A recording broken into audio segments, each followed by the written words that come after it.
દર્શક મિત્રો, આપ જોઈ રહ્યા છો YNN ન્યૂઝ. હવે જોઈએ અગત્યના સમાચાર. વડોદરા અકોટા વિસ્તારમાં પૂરની સહાય ન મળતા વડોદરા વિકાસ સેના દ્વારા જિલ્લા કલેક્ટરને આવેદનપત્ર આપી રજૂઆત કરવામાં આવી હતી કે આ લોકોને વહેલી તકે કેસડોલની સહાય કરવામાં આવે.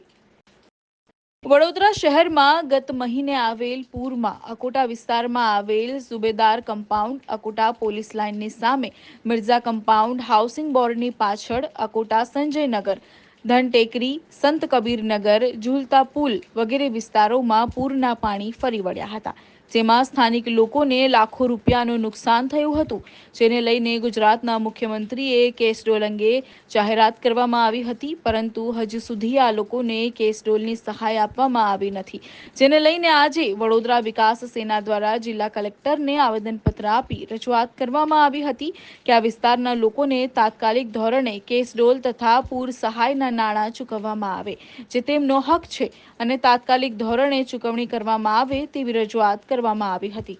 Rahul Rajput, YNN news, Vadodara.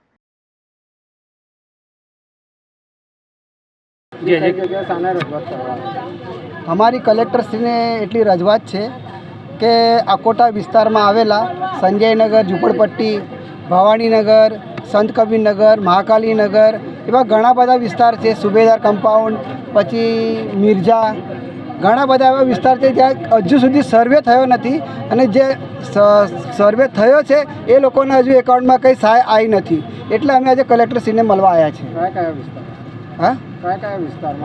સંજયનગરમાં નથી મળ્યા, સંત કબીરમાં નથી મળ્યા, પછી જય ભવાનીનગરમાં નથી મળ્યા, સુબેદાર કમ્પાઉન્ડમાં નહીં, કલાલી ઉડા એમાં બી નહીં, મિર્ઝામાં બી નહીં, એ બાજુ તો ગયા જ નથી હજુ લોકો. વિઠ્ઠલાઈ રે. Subscribe now and press the bell icon. Never miss an update.